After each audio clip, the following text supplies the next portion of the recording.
I think if it's not a big enough problem, then you don't need to make a blanket rule for things.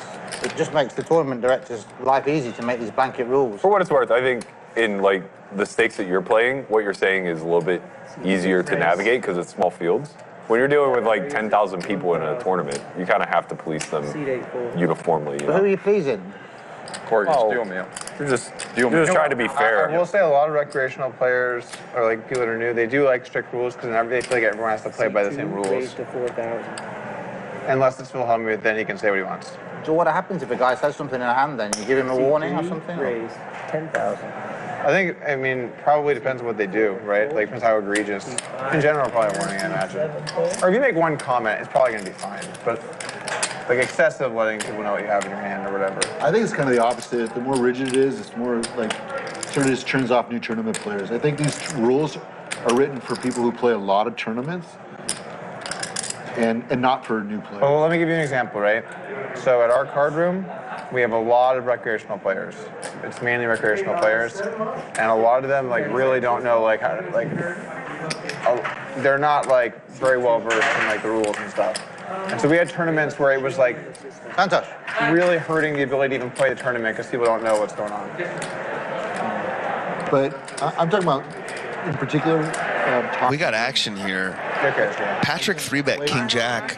Berkey cold 4-bets with kings. The flop is Jack 8 deuce. Disaster for Antonius. Yeah, because in cash games you see it all the time. Yeah, and so you think, wow, that's part of the game. I mean, it's a fun part of the game too, right? Like, you love getting in there in the speech play. I do. It helps me, it hurts me, it does all kinds of things. But Berkey's gonna bet 14,000. I think it's a fun part of the game. And I think that it doesn't. I think the rules are not written to encourage non-serious players to play in bets. Okay, I can see your side on that. What does Patrick want to do here? The people who do grind it all, like I was talking about in the event, you know, he was like super rigid. He's like, just gonna call 50,000 in the middle, going to the turn. Like I'm like, I don't even know what I'm doing, dude. So you don't know what I'm doing either. He's like, 5 of spades. The people involved in the hand, like he went through the whole kind of like max. But gives both players a spade flush draw.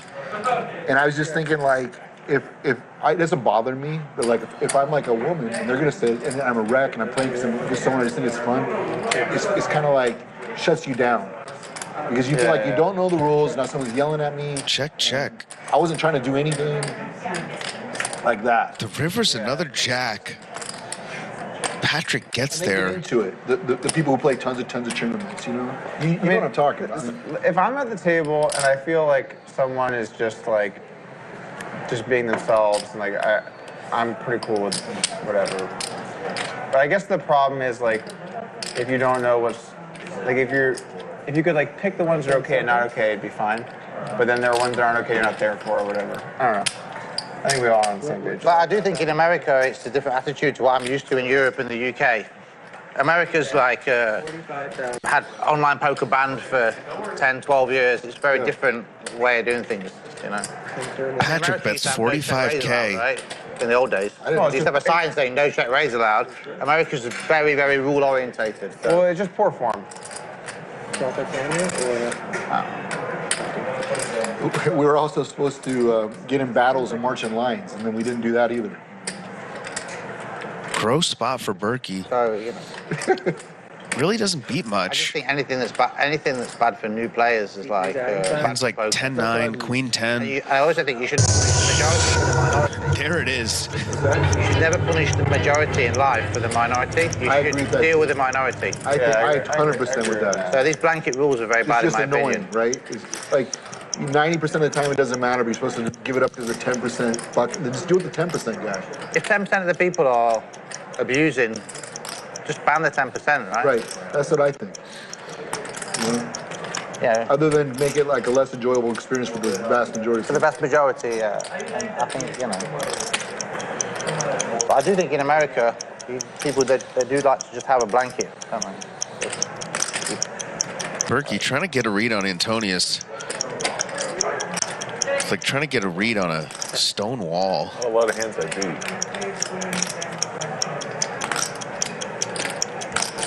And also, most of the people that are talking about poker are experienced people and know experienced pros and listen to that feedback. What's up, man? Don't think about Jesus Christ. The doom clock is back. Cover your dog's ears. we obviously think the game's easy, right? But I remember the first time I sat down to play poker, I was so nervous. The first time I played poker in my life, I was petrified. You know what I remember vividly from the first time I I played? remember the first time I was shaking. You know what I'm talking about? You sit there, it's like boom, boom, oh my god, this is so Cutting edge technology. It's almost overwhelming. The doom clock at Big Bet Poker. How many people play once and don't play again? The experience is not that great. Berkey makes the call. Jesus. Sees the bad Good news. shape.